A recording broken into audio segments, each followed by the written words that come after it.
Good morning, everyone. Welcome to Catalyst Energies. My name is Dee. Thank you for joining me. I'm so grateful that you're here. We made it through this weekend. Oh my gosh.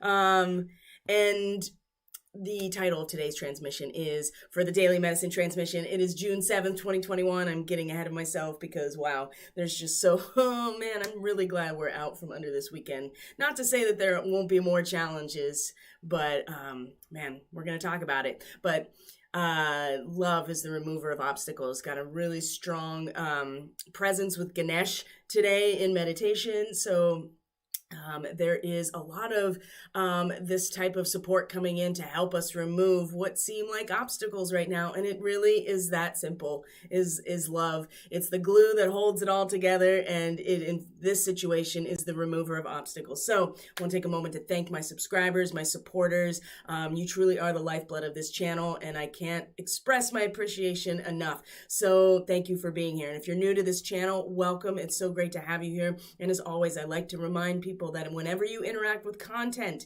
from an independent content creator like myself, regardless of what platform you find this content on, it actually does interact with the AI. When you share, when you subscribe, when you like this content, when you comment on this content, it all signals to the AI to spread this message out to a larger audience. So if you find it helpful, inspiring, and worth listening to, there's chances are somebody else is going to feel that way as well. So whenever you interact with this content, it actually does help for people who are not sponsored, who do not buy their views, do not buy their subscribers. Independent content creators like myself have a lot of uphill battle when it comes to exposure on these platforms. So anything you can do to interact with the content is always helpful. So let's get right into it. Welcome to Monday. So our moon is in Taurus today. Which is good. You know, the moon is exalted in Taurus. She loves to be in Taurus. It's familiar territory. The moon, the emotional landscape, our intuitive feeling-based nature, how we feel about things, and in some ways, the structure of our own personalized consciousness in relationship to the world around us. This likes to be contained, right? Cancer is the home sign and the rulership of the moon because the bonds of the familial matrix and that lattice work of the where we belong, where we're loyal to, these bonds, these familial bonds, these strong bonds of love that the Cancer archetype represents, hold us. It holds our emotional vulnerability. It holds us so that we can express the fullness of our character. So when a planet or a body of any kind is in its exaltation, it is in also a powerful position, not its rulership, but another territory that it's familiar with and it's comfortable in. And the moon is in Taurus, and boy, she loves to be here as well, because the soil and the medium of our growth also holds the seed, much like the familial matrix and that fourth house Cancer archetype. The shell of the crab also protects and holds us for our own personal growth and personality integration. So the moon does like to be and is powerful in Taurus, but that doesn't mean that there won't be some challenges today. So we're going to start right into the chart, and there's going to be so much more information coming with the solar eclipse that's happening this week on the 10th. And so I suspect, even though I can't promise anything, that today's transmission is probably going to be a little bit less drawn out than the last. There's just been so much happening. And this weekend was really, really intense. I mean, there's no getting around that. So I can say for me personally, Pluto's in my 12th house right now. So Saturday, when that Pluto-Mars opposition became exact, I just slept all day. Like, so much of the karmic work that Pluto is doing through its destructive processes. It's all happening in the 12th house. And so much of it is for me personally, and other Aquarian rising people, right? If you got Aquarius rising, for the most part, Pluto is in your 12th house. And it's been very intense, but a lot of it's been in the astral realm. A lot of it's been in the dream state. And there was a point on Saturday where just really out of nowhere, I just, my eyes couldn't even stay open. Middle of the day, no reason to feel otherwise. And it just was like, okay, time to power down the physical vessel so that the astral work can really begin. And, with Mars, you have these two aspects, and I know I talked endlessly about this, and I talked a lot about it in the report that came for the weekend, but Mars and Pluto are both co-rulers of Scorpio. And really, you have Mars as the agent of the tower, right? In the tarot, Mars is the tower card, and Pluto is the death card. And so you have these two aspects that are seemingly ruling over the same basic territory. Mars does rule Aries, obviously, our ego consciousness wanting to actualize itself, express itself, the subjective experience being our ego consciousness. But it is when the ego is the only force driving, right? When it's the only pilot that we allow to be in that seat, as opposed to our higher self, our soul, our connection to source. And trusting our gut. We can trust our gut with Mars, but if it's truly just the ego consciousness that Mars is representing, then that's how we get a tower moment, because it's the ego that attempts to build up these structures that inevitably are going to fall when faced with a much larger karmic cycle, or just even our own catharsis and purification process, which, interestingly enough, this is something to pay attention to, is where Pallas Athena has now passed over where Neptune is. Neptune is at 23 to 24 degrees Pisces. Pallas Athena has passed over this position now, is on the other side of Neptune at 24 to 25 degrees of Pisces, which is a very interesting degree. And I really actually want to draw attention to this, because when Neptune does come into this degree, it's going to be really, really obvious to us. But in the meantime, Pallas Athena, the goddess of strategy, of wisdom, and strategy and wisdom in war, right? In battle, that's where she really shines. This degree is, the Sabian symbol is very simple. It's a religious organization, succeeds in overcoming the corrupting influence of perverted practices and materialized ideals, right? Purification. And it's really on an individual level. It's the power of the soul to intervene in the personal life and to induce a necessary catharsis or a purification.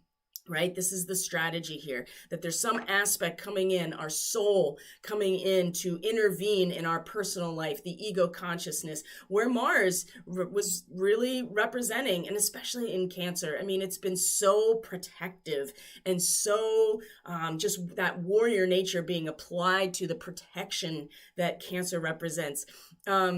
Even wanting to do that, even wanting to use all of the elements of our ego consciousness, our subjective experience, that cardinal fire, and we're going to see this in the reading too. And it's not to say that this isn't important, right? An opposition is going to pull you in one way or another. There's the tension. It's about finding the balance point in between to really be successful. But this purification and this catharsis that is coming in to purify and to overcome corrupting influences of perverted practices and materialized ideals, right? Like that are not really based in, not necessarily based in exactly what we want to manifest.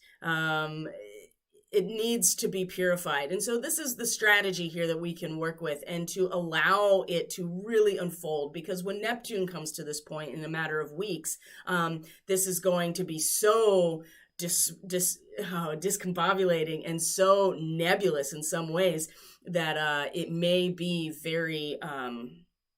if we thought this weekend was hard, just wait for that. So, but this aspect here of Mars and Pluto, I think when we realize that they are both agents of the transformation in some ways, right? Where Mars in Cancer, as much as it's protecting, it is also at the same time necessary to let certain aspects fall away as part of the agent of the tower. And then Pluto comes along and kind of cleans up the rest of the mess and makes sure that the destructive process is not in vain, right? That's the other thing. For as much as Mars is here in Cancer and realizes that the storm is coming, sweeping through and really readjusting a lot of things, and with Pallas Athena in Pisces right here, this purification process and this catharsis on a personal level and an intimate level, right? Cancer is very much about these tight bonds. And the area that we are stabilized for our own growth, there's a lot of protective aspect here, but ultimately even that holding and that gripping of wanting to protect in and of itself is kind of the tower moment. And we allow Pluto, even as a retrograde, to come in and sweep it all away and remind us that, compost can be applied as fertilizer in the next cycle. And remember where Pluto is going to retrograde back to during its retrograde, which is the degree it was at in March 2020. So we're dealing directly with this last year plus of the pandemic, mostly, especially in the United States. I mean, that was really when things started to, we know that it was much more active in our reality before that, but it was really in March that things started to shut down, and there was a collective recognition of what was happening. So right now, to realize that these two are both agents of this transformation process, despite the fact that they are in opposition to each other, is really going to, I think, help really gracefully move through this process if you haven't already started doing so. And love really is the remover of the obstacles. So I want to share a real quick story before I move on to the specifics of the chart, because we do have our moon in Taurus today that's meeting asteroid Ceres. It's meeting Uranus. As you can see, it's already past Uranus. Is going to square Saturn retrograde today. And we're really going to be challenged in some ways to let some things go. And this is why, again, love is the remover of obstacles. It's really only through this process that we're going to succeed and we're going to move forward. And we all, we really do need to come together on some level. But it's requiring a huge release of these paradigms. Hello, sir. How are you? This is Angus right here. I don't know if we can see him or not. Oh, peeking around the corner. He likes to be involved in just about everything. So, we have found ourselves in opposition, right? This Gemini energy being so strong, this opposition here with people in our lives, people that we had been close to, people that we know from our past. There's been such a schism, of course. I was at a baseball game yesterday with the fam, and we have the minor league for the Phillies is in where I live. And so there's a stadium here, and we go pretty regularly as a family, as our gathering point. And there's a lot of people that are still here that I know from my childhood. And you find the schism and you realize where people are separated on certain issues. And some people have been really hard pressed to let some things go, and they don't understand, even though they want to understand. And one of these people who's been very just as passionate about their position as I have been about my positions. And we're all learning right now how to hold these positions. This is the Orion starseed nature. I cannot stress this enough, how important this is, because it's about holding the position without becoming emotionally attached to it. And we've all been doing that, haven't we? Because that's really what Sagittarius brings to the table. It is the higher mind and the intuitive nature and the alchemy, but collective belief systems are what is required in order to have that the power and the fire to make that alchemical transformation. There needs to be something so cohesive there that we can actually perform this alchemy. So I saw this person, I have no bad feelings about any of these people in my life, regardless. I know what my position is, and I know how I've gotten here, and that doesn't impact the way that I feel about people. And I will say that the fifth principle of the Reiki principles, if you're working with Reiki and you're familiar with the principles, is to show unconditional love, to be kind to every living being, no matter what. And so I really take this to heart. This is part of my prayer and my morning meditation practice are these principles. And so I saw this person at the game, and of course, nothing but love was coming from me, and it's a big smile. And that person came up to me and hugged me, and he was just like, I love you always. And I was like, yeah, I know. And that was it, right? That was it. It was just showing up in that moment with an authentic and genuine feeling towards that person, and no resistance to them, knowing that they have a completely opposite perspective. And right in that moment was so healing, and there was so much release. It was really beautiful, and it was so simple. So I encourage you to consider some of these things. And then with Ganesh coming up, like so strong right in my face this morning, right there, it was just like, there are obstacles to be removed, and love is going to be the way that it happens. It's really the only way. It's not going to come through force. It's not going to come through debate. It's going to come through love. So we have to start if we haven't already, start to really make these connections. And the eclipse time is really a big part of this right now. And the lunar eclipse was really setting us up in order to let go of some of these very large collective paradigms that have to be released in order for us to move forward. But Gemini doesn't mean that we don't have love. In fact, that is the Lover's card in the tarot, is Gemini. It's the ability to recognize and interface with that which appears to be opposite of us with full commitment and love. And we really need this right now if we want to survive on this planet, if we want to move forward, if we want to, if we want to have this organic timeline come into fruition, then we do really need to get over ourselves and see and see where people are coming from, be open about it, and really genuinely trust that people are just doing the best that they can and trying to take care of themselves and their families. And we all came to our conclusions because that's what our soul brought us here to do. And if we accept that and we love regardless and realize everybody's on their own journey, then that's going to, that's really going to help this process and certainly expedite, some things in terms of manifestation. So I also am going to link into social media the recent channeling from Magenta Pixie, because it's about the solar eclipse, and it's really, really good. It really made me feel like, even though the weekend was really difficult, there is a lot to be said for what is unfolding. And this solar eclipse is hugely powerful. They're always powerful, but this is going to activate something really substantial and important. So we'll talk a lot more about that later. So here we go. Let me check in with the stream real quick and see what's going on. Okay.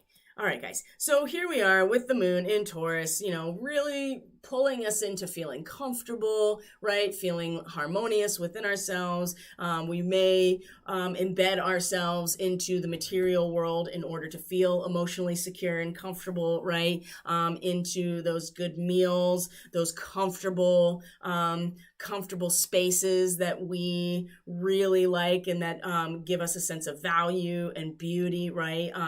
There's all kinds of ways that can be expressed, but we are really wanting, I think, collectively with the moon in this position, wanting to feel and wanting to engage with the material reality that allows us to feel held and secure and comfortable, right? So there's going to be some things that are going to come up that are going to challenge us. Number one, the moon meets Uranus today. Now, Uranus has been in a really interesting degree. Not only are Chiron and Uranus continuing to travel in this semi-sextile, this very subtle but very harmonious relationship, a 30-degree angle, right? Not quite a sextile, definitely not a trine, right? It's not completely supportive, but there is a connection there that we can continue to make between Chiron and Uranus as they travel in the same degree path with each other, just in this 30-degree separation. But so the moon is also in a semi-sextile with Chiron, but meeting Uranus here, this degree has been so fascinating because it's really showing us what we can and can't take with us in terms of the baggage, right? No matter what, as a subjective, ego-based consciousness coming into material form, it's inevitable that we will eventually get to a point where we want to gain, and the ego sees what we can gain. It sees what is available to us to have, right? That is Taurus in the second house. What do we have? And so there is a certain amount of, there's baggage that goes along with it, and there's a consciousness, an ego consciousness that's willing to pick up that baggage, right?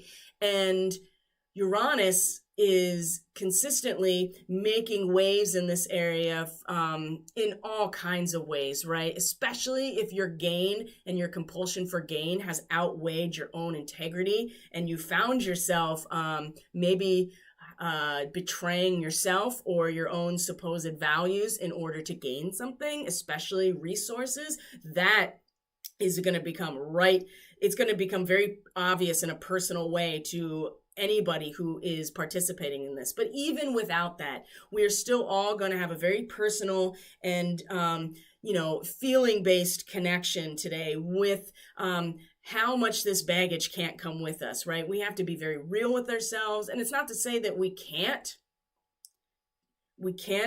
have this,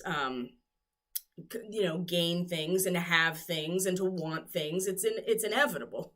This is part of being in a like I said, in a 3D matrix, and this part of being in physical form and having an ego. We all have one. So it certainly hasn't been easy, and it's going to become very obvious, right, within each of us directly today when the moon meets Uranus, and the emotions become very activated. They could be very radically transformative. The way that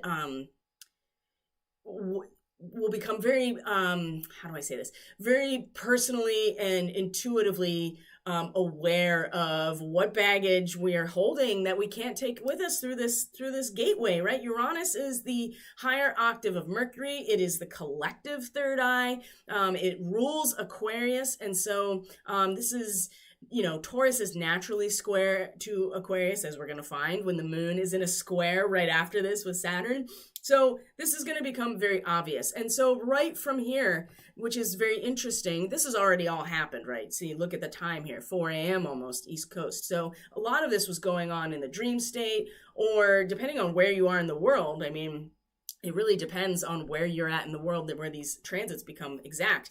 But then we have the moon then moves into, look at this, into that square. This again was about 5 a.m. Eastern Standard Time on the United States East Coast.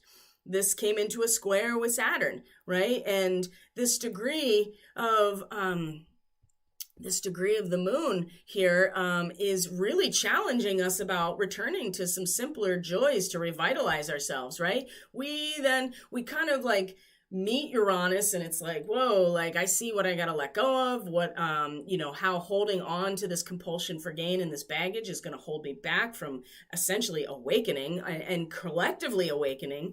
And then the moon moves into the next degree at 14 degrees Taurus, and it's like returning to simpler joys, playing on the beach, and it's meant to revitalize us, right? To be close to the ocean, for instance, and to just let it all go and revitalize ourselves by having this very natural connection in the present.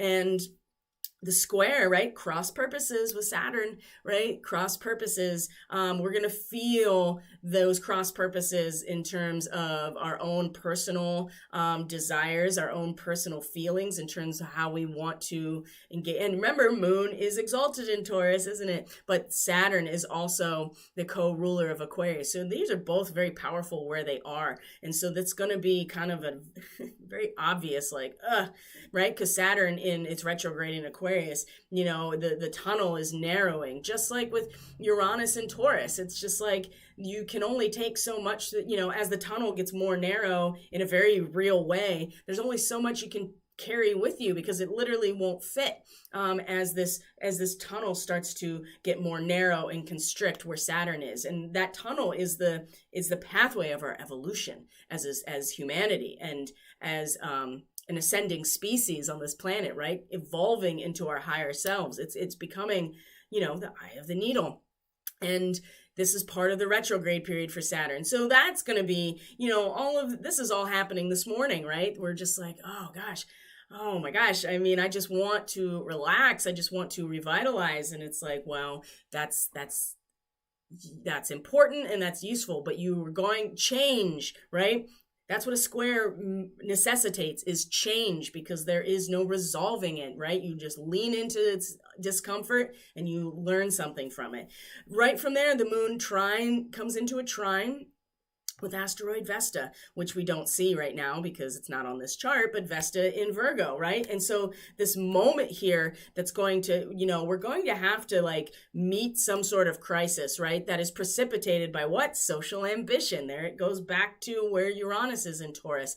We need it's inevitable that if we are going to have social ambition and wants and works exclusively with an ego consciousness, there will be some crisis, because that is the reality of the material world, right? That for all the gain, there has to be a loss somewhere, right? There always has to be a balance. And so we have to kind of put our head down and brave the storm. And Vesta in Virgo is absolutely going to give us some measure of sign or signal or a gift or whatever that's going to show us that we are connecting to our roots, right? The root power that is necessary for successful seed growth, right? We've talked about this a lot, about the Virgo time of year in a growing cycle, where the roots are pulling up all the nutrients and the minerals and the water from the soil to support the fruit, not the vegetative growth. That comes from the photosynthesis and chlorophyll, right? This is why it's important that plants obviously are getting sunlight, but it's not the only process of growth, right? The roots are important too. It's interesting, vegetative growth and plants and chlorophyll, all that, plants respirate the opposite of humans, well, of just all mammals really, and really all animals, honestly, because they respirate, they give off oxygen, they take in carbon dioxide, but the roots don't. The roots need oxygen. That's so interesting to me that the roots need oxygen, even though the rest of the plant above the surface needs carbon dioxide. So even within the plant, we need this. Anyway, this is how these transmissions ends up so long, because I just get caught in these really beautiful spirals of tangent that they seem important to talk about, but then they get on off of topic and trying to stay focused here. Okay. So, but what I will say is the moon, we're going to feel that we're going to, muffle against the cold, brave the storm, the character that we see under adverse circumstances. And when we can do this, and really the square to Saturn is going to bring this really right to the forefront. Honestly, if we can do this, this trine to Vesta, we don't have to do anything. There's no real tension here. It's just as beautiful support that Vesta in Virgo is presenting to us. And the Sabian symbol is really interesting. It's a fine lace handkerchief, right? It's something that has been woven and beautifully crafted, that is passed down in a line of adepts, right? Disciples that are attempting to, craft themselves as the next iteration, right? To be the fruit and the seed of this whole line of growth. And so there's support here in terms of our own discipleship, whatever that means to us, our own development of our true character, and the aspect of us that is meant to step forward in perfect form in relationship, when we step from Virgo to Libra. So there is incredible support today, as long as we see it for what it is, and we realize that we still have to meet crises. There's no getting around that. And some more than others, right? Some more than others. And everybody has their role to play in this process. So from there, the moon then comes into this quincunx with Juno and Sagittarius, which has just been, oh my gosh, like I said last week, we really just, we're really going back over what our commitments actually are to the collective paradigm, right? In Sagittarius, what are our collective, what are our agreements? What are we contractually obligated to? What is it that, what is betrayal? Is it, these are all concepts and themes that Juno represents, because she is the wife of Zeus or Jupiter, right? And she does represent the loyalty, the contractual obligation, the commitment to these relationships. And despite, for better, for worse, honestly, those two stay together. And she really holds that resonance of holding him to his commitments, but also holding herself. But in Sagittarius, which is Jupiter's territory, I mean, we really are going back over this. And so this quincunx, which is really interesting to Juno, right? What is a quincunx? 150-degree angle, an inconjunct. It's a square peg in a round hole. It forces us to adjust ourselves, because it's kind of a wild card, because they don't fit at all. And so we're going to start, as a result of much of how things are unfolding today, as we get so much closer to this eclipse, which means our moon is in its balsamic phase, it is reduced, it is distilled, it is down to the dark essence, right? And it's not a good time to make decisions necessarily, which is going to be interesting, because we're going to start coming into a place within us again, that the seeker turns to warrior, right? We're fighting, and there's going to be a battle between our own soul and our own ego will. That sounds so familiar, isn't it? And so while there's a tendency here, I think, to project this inner struggle outside of us, and oftentimes that is already happening, so that we can see what's going on within us is in fact manifested outside of us. But also too, that there is a conscious, or I don't know if I would say totally conscious, but many times that we will project this battle within us outside of us, or try to bypass it by pawning it off onto other people. In this quincunx today, where we're feeling this struggle between our soul and the ego, for instance, right? Distilling it down to this very basic polarization of values. Again, Juno is about the balance of these things, and we have to really make sure, is this the right fight? Is it, in fact, our soul and our ego will that is actually battling it out? Are we projecting it out onto someone else? Are we bypassing it by projecting it out onto the stage out there, believing that is, in fact, what it is we need to be doing in order for there to be healing and coherence?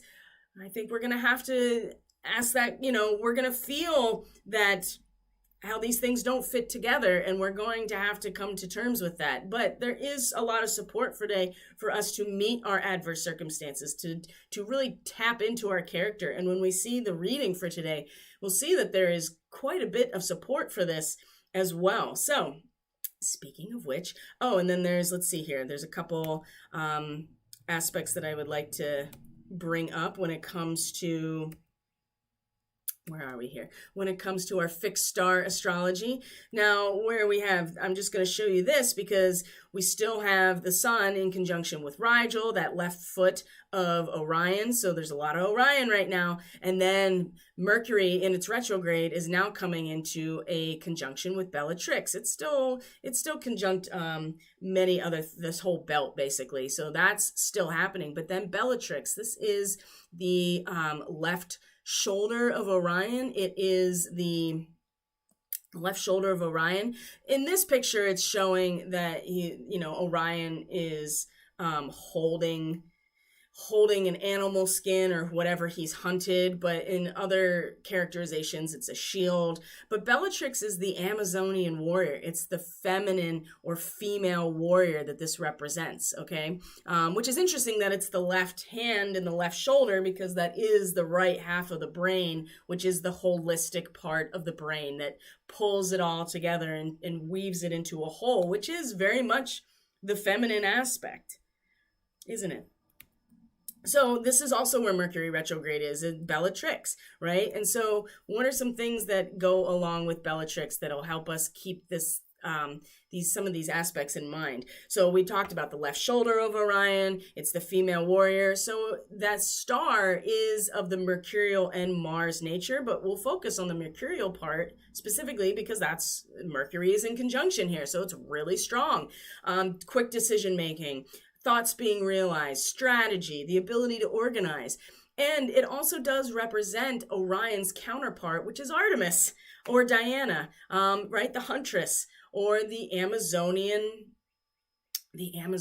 energy, right? The female warrior. Bellatrix also rules the lungs. And so we go back to the breath again, right? What holds the air? What holds, the prana and then disseminates it throughout the rest of the body is the lungs. The lungs in some ways are the filter. The whole respiratory system is actually the most effective filter that all of nature has, right? Everything respirates. And so our lungs are also this filter as well. And so, and they filter, the blood becomes oxygenated, moves through the body. Again, there's this idea that the prana comes in, the lungs are the filter, and then it disseminates it throughout the body. So there's this idea too that the energy of breath, right, the prana coming in, Bellatrix is what allows it to be filtered and oxygenated and move through the body. And so there's a sense here of this female warriorship that is really strong today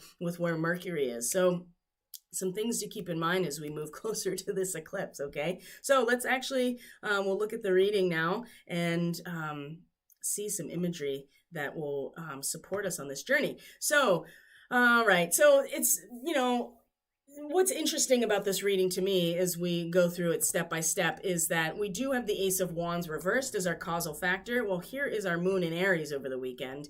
It was a rough weekend for many people.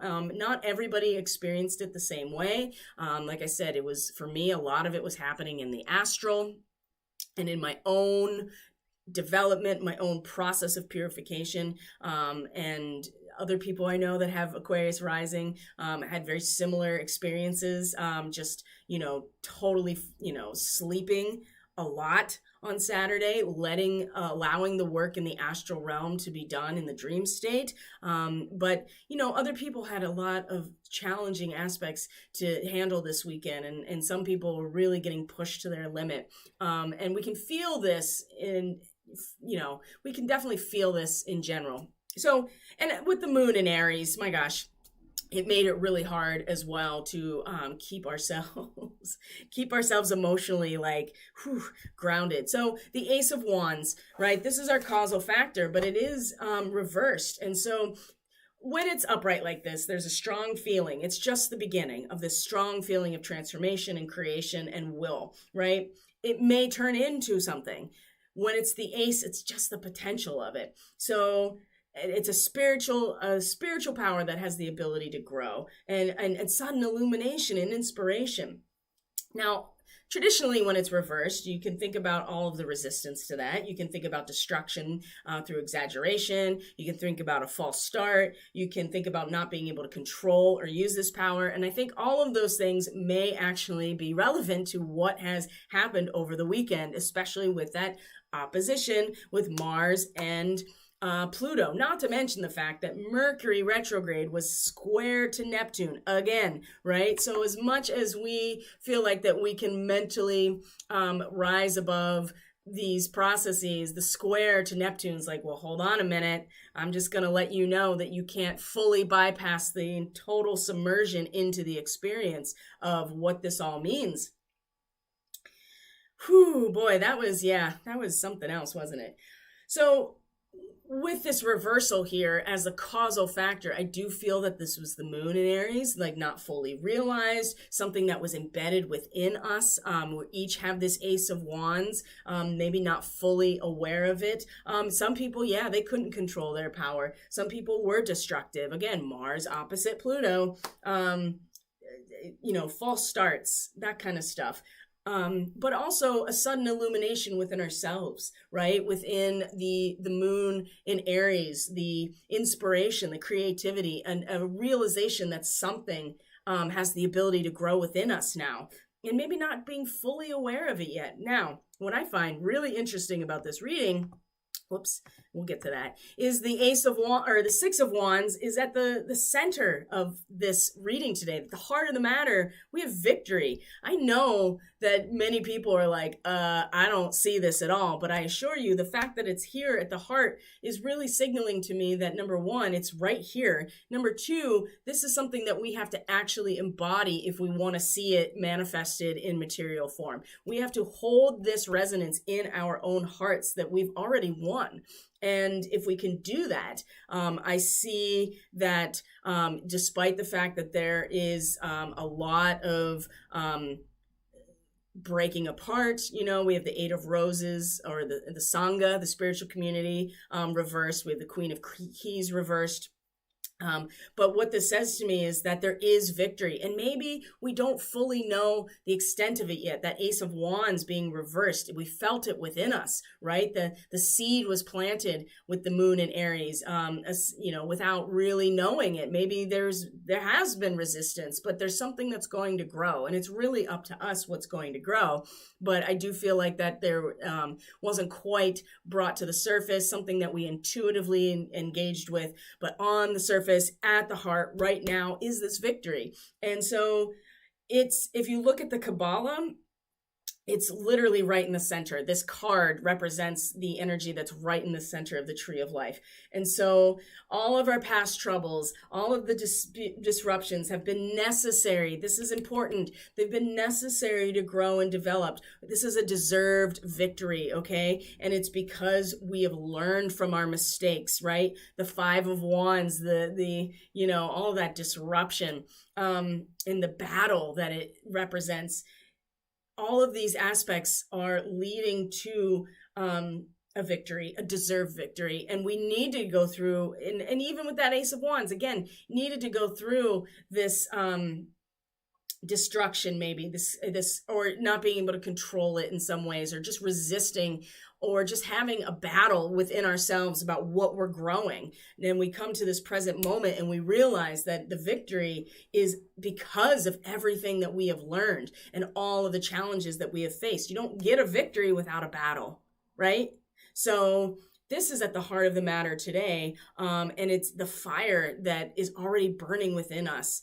We can really, really hold this today. So what I see, what's happening here, the Eight of Roses at the energetic root here, right? What is embedded in our subconscious, what we are, where we are rooted in those lower chakras, like what has not maybe fully manifested yet. The Sangha reversed. There's a lot of things that this can relate to. So the most simple, I would say, or the most easiest to wrap your head around is that, your tight-knit community, your family, your spiritual community, whatever it is, there's been a dispute, there's been a disruption. This can also be, to a certain extent, the actual family unit, because it's really about those familial cancer bonds, I think. this card is. So reversed, disruption, dispute, feeling like you don't belong anymore, or you don't resonate with that group anymore, interested in a new direction, that could be it too, and feel like being on your own, maybe having to take a break from these bonds, which is interesting considering that, again, Mars in Cancer, really wanting to protect or maybe to bust these things apart. But we do feel that at the root here, emotionally, and again, you look at the Ace of Wands reversed with the moon in Aries over the weekend, emotionally, there is some sort of disruption. There's some sort of resonance that's not there anymore. There is a sense that maybe we want to move in a new direction. And there's something about those bonds that are breaking. For as much as Mars wants to protect all of it, we have to let some of it go. You can't control every aspect of the storm that rolls through, and there's things that are going to be destroyed. And I think we're feeling that very deeply, that there has been a huge destruction and disruption in these communities, and where we find our most potent and intimate connections with a spiritual community. And that could be that can be something that is what you access online, right? These networks and social networks and things like that. But also too, it feels like it's a lot closer to home in that way. And we see that there's something going on there. We feel it at the depth of us, at the root of us, that there is something disrupted, okay? And perhaps giving our power away to other people. We'll see that with the Six of Forces reversed. So at the height of our awareness, though, really what is in the expression and our conscious awareness and attention, the Queen of Keys reversed as well. This is us feeling in a confidence and in a sense of authority about the world around us, and what we're in charge of, what we're responsible for, what is our kingdom, so to speak. And so again, there's an emotional distancing when it's reversed. We are not feeling very confident in terms of the material world. Perhaps, again, we're getting turned on our heads. We're realizing we're losing things. It's important to consider our aspirations and realize that our power is going to flow where our attention goes. And if our attention is on what we're losing and losing footing, losing material footing, losing comfort and security, and as an authoritative, that's, don't take that too literally, as an authority of our own world, right? I think that this is where our conscious attention is. But again, we have to come back to the heart here, the victory, despite where all of our energetic attention is, either at the root and in our conscious awareness. We hold the victory in our hearts, because what happens is that despite all of these things, the Princess of Cups is our outcome, right? This is this progression of cause and effect. The Princess of Cups is beautiful. The Princess of the Palace of the Floods. Ooh, that's interesting. The floods. There's a lot of water in this chart too, or in this reading, right? You have the Eight of Roses at the bottom. You have the Six of Forces, which is the waterfall. And then you have the manatee. So we'll get into that in a second. I just want to point out here that the Princess of Cups is endless tenderness, right? The Venus of the water. Kindness, exploring the inner worlds, intuition and imagination. Look at, she's offering, right? She's surrounded by all of these representations of love and spiritual connection, right? That is also what the cups represent, the feeling and the spirit that is moving through us. You've got the fish. She's got this turtle in a shell that she is offering. There's a swan, which is a very potent symbol in Hinduism, in terms of representing our spirit, right? Floating, gliding across the water. And so this is, again, us. This is where we can get to, despite there's an innocence here. That's, you know what I mean? An innocence and an offering. Because if we hold this victory in our hearts now, despite all of the other stuff that's going on in our own energetic field collectively, right? And it's really easy to get caught in this right now. But if we hold the victory in our hearts, right? That Six of Wands, it'll allow us to shift ourselves into much more of a giving, tender, kind role. Love is the remover of the obstacles, right? There's no obstacles for her, the Princess of Cups. It's just flow. And this is where we want to get to, okay? So here we go. Da, da, da, da. All right, some guidance here. So 8 of Roses reversed, right? We feel the disruption in our home life, in our spiritual community, whatever it is that we are feeling or knowing we need to separate ourselves or something, right? There's something going on here. And now we have Venus in Cancer, by the way. Venus and Mars are now both in the sign of Cancer. So it's making it even more palpable in some ways because Venus really wants to be comfortable. She is in that first decan of Cancer. It's the 2 of Cups, right? The love that we feel when we can't in physical form experience love without the differentiation, right? So the 6 of Forces, the waterfall. So we know that there's force. There's creative energy behind this, the forces. But we do have the waterfall. So we see that the water is the force that allows us to shape our landscape.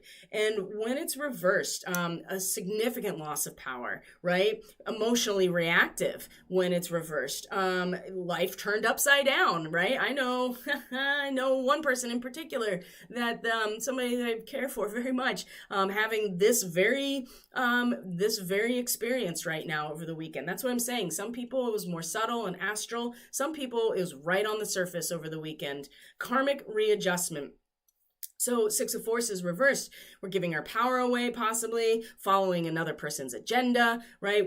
Our life is turned upside down, and giving our power away despite our own intuition. Ooh boy, that's a big one because I know that happened to me much like last year, ignoring my gut, ignoring my intuition, and some very clear contact experiences that was very, very obvious, like letting me know, showing me what was going on, which was in conflict with certain people's agendas, right?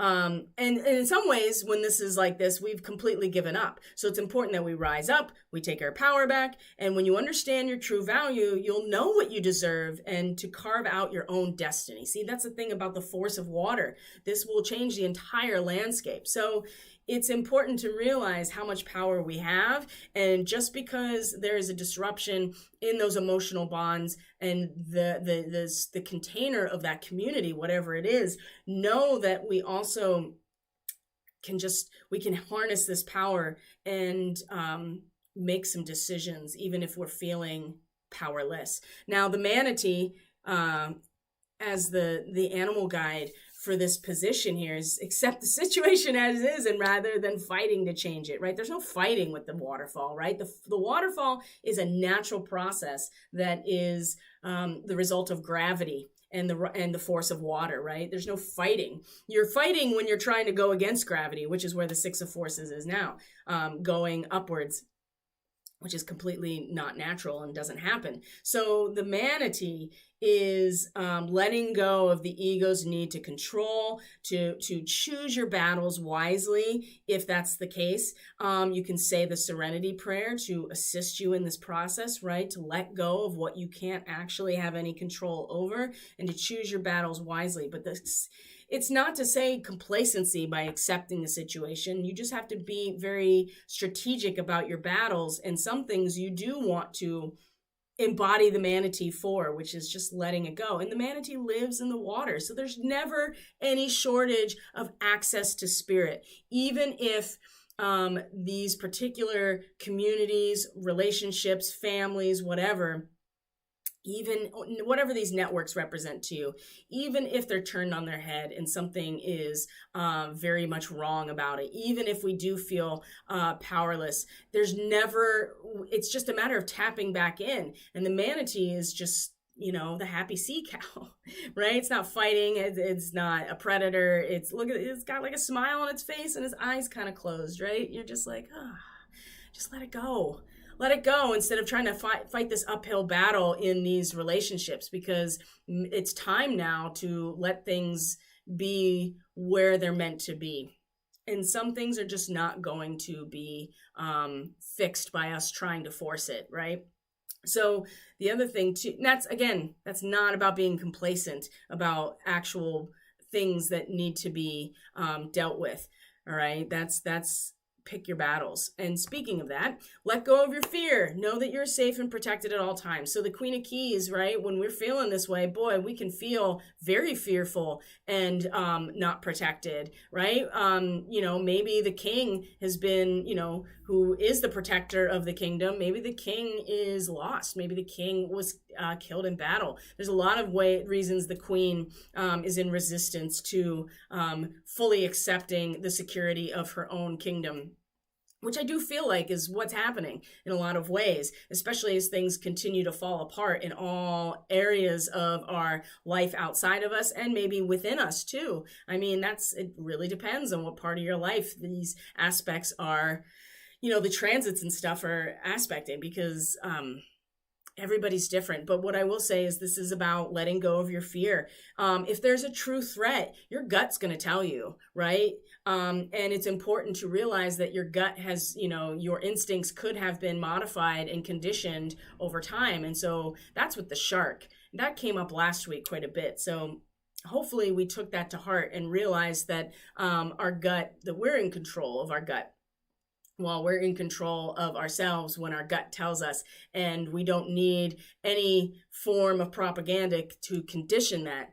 So if there is a real threat, our gut is going to let us know. But otherwise, and the sensory information will tell us what to do, where to go. You know what I mean? You'll act very quickly. But this is saying that we're protected, right? When the zebra is camouflaged in the wild, and so sometimes we have an exaggerated sense of fear that's triggered by our own thought processes, right?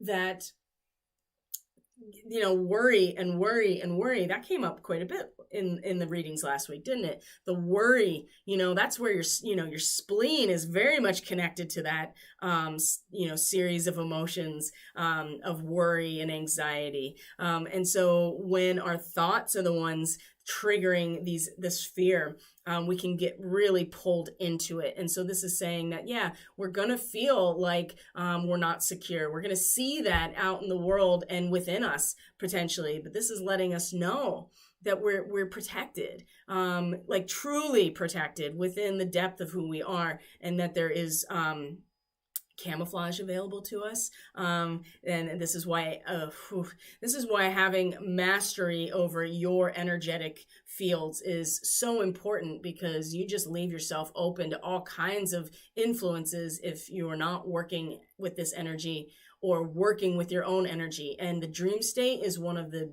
most vulnerable places we can be unless you are doing this work in order to address it. Because I can say right now that this is where most of the attacks are coming from for me, is in this realm. Like every unconscious fear, every any type of entity or aspect of myself that has wanted to hold me back or put fear in me is really coming up right now. And so that's something else to be aware of, that it's only as real and as impactful as we allow it to be. And we're so much more powerful than all of this if we accept that.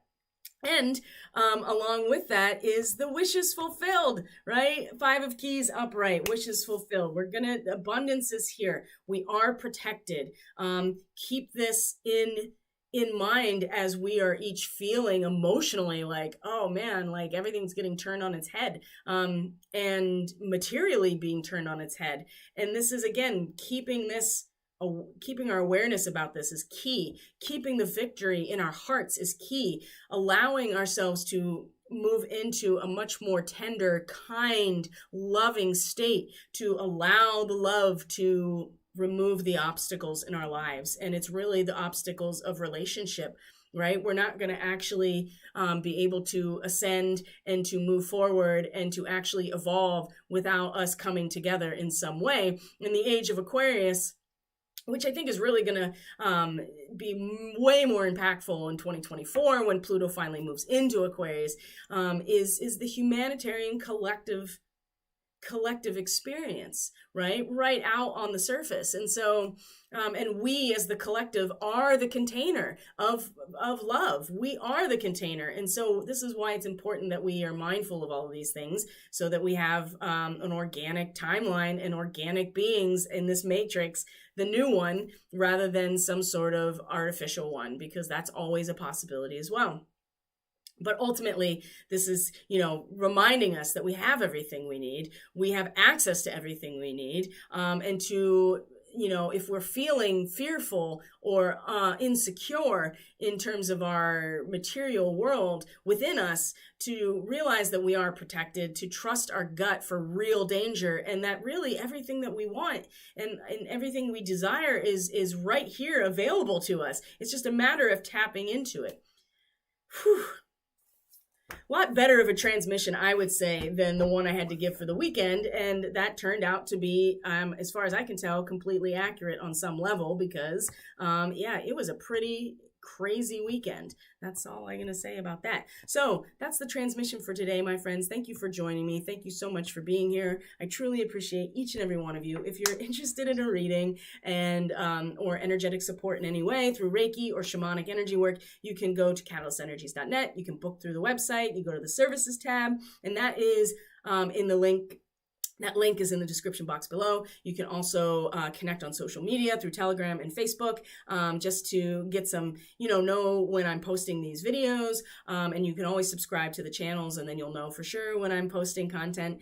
And yeah, take care of yourselves today. Know that it's really about the character that we embody in the face of these circumstances that is making a huge difference. And it's okay that we feel maybe insecure, that things are being turned on their head, and that it's not to say that we should ignore that or bypass that, but it's really about how we lean into these challenges that makes the most difference in our soul's evolution. And that's why we're all here.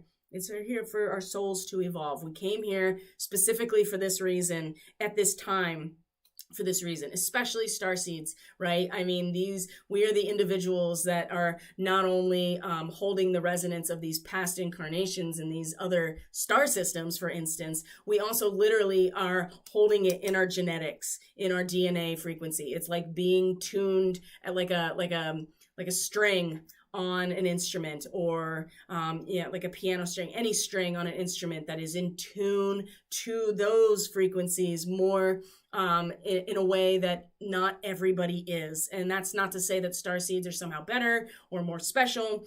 We all have our role to play, and it's really just holding that resonance is probably the most important thing that the starseeds can do.